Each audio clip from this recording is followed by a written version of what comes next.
Hello दोस्तों, कैसे हैं आप। उम्मीद करता हूँ आप अच्छे होंगे। महादेव की कृपा आप सभी पर सदैव बनी रहे। आज हम बात कर रहे हैं एक प्रसिद्ध स्थान की, जिसका नाम है मार्कंडेय महादेव। मार्कंडेय महादेव बहुत ही प्रसिद्ध मंदिर है, जो कि बाबा विश्वनाथ की नगरी से महज 30 किलोमीटर दूरी पर कैथी में स्थित है। इस मंदिर की बहुत सारी विशेषताएं हैं भाई। हम आपको इन विशेषताओं के बारे में सही से बता तो नहीं सकते हैं, लेकिन जो हमें पता है वो जानकारी तो आपको जरूर दे सकते हैं। माँ गंगा और गोमती नदी के किनारे ये स्थित है मंदिर। चलिए हम आपको माँ गंगा का भी दर्शन करा देते हैं। और मान्यताओं के हिसाब से माना जाता है कि बहुत समय पहले एक ऋषि का परिवार था। ऋषि का नाम था मृकंड और उनकी पत्नी का नाम था मरंधती, जो कि निसंतान थे। उनका कोई पुत्र नहीं था, तो समाज ने उन्हें निसंतान कह के अपमानित किया। तो दोनों ने निर्णय लिया कि वो तपस्या करेंगे। तो दोनों ने भगवान ब्रह्मा जी की बहुत ही कठिन तपस्या की। ब्रह्मा जी उनकी तपस्या से प्रसन्न हुए। प्रसन्न होने के बाद उन्होंने उनसे पूछा कि आपको क्या वरदान चाहिए। तो उन्होंने बस एक ही वरदान मांगा कि हमें पुत्र चाहिए। तो उन्होंने बताया कि आपके भाग्य में पुत्र नहीं लिखा है। अगर आपको पुत्र की प्राप्ति चाहिए तो आप भगवान भोलेनाथ को प्रसन्न कीजिए।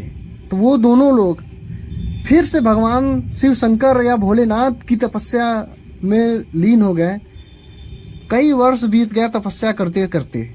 जब भगवान भोलेनाथ इनकी कठिन तपस्या से प्रसन्न हुए, प्रसन्न होने के बाद भगवान भोलेनाथ प्रकट हुए।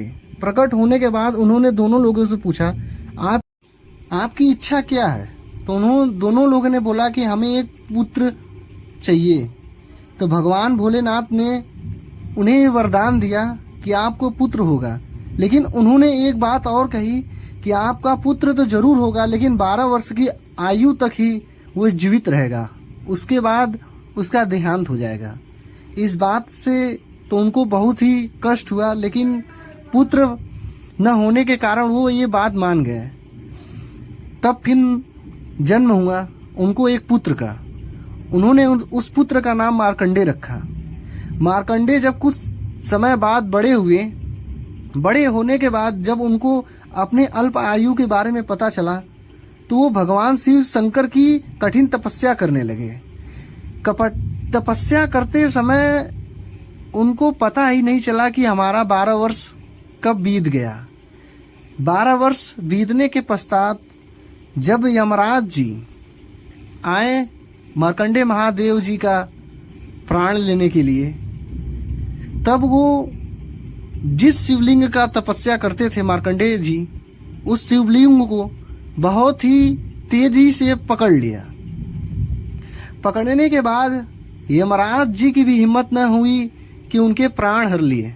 लेकिन कैसे करके उन्होंने उसके प्राण तो जरूर हर लिए।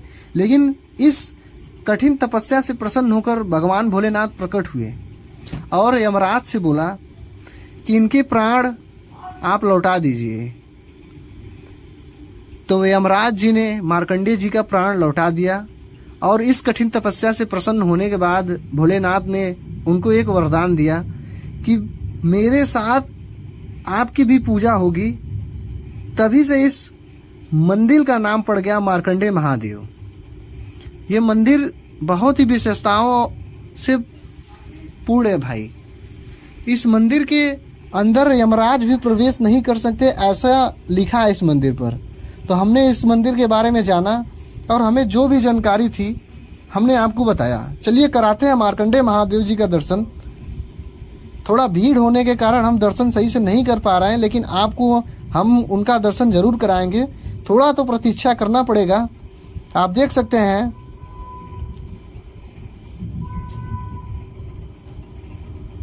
कितनी भीड़ है। भीड़ के पश्चात भी हम कोशिश कर रहे हैं कि आपको मार्कंडेय महादेव जी का दर्शन करा दिया जाए।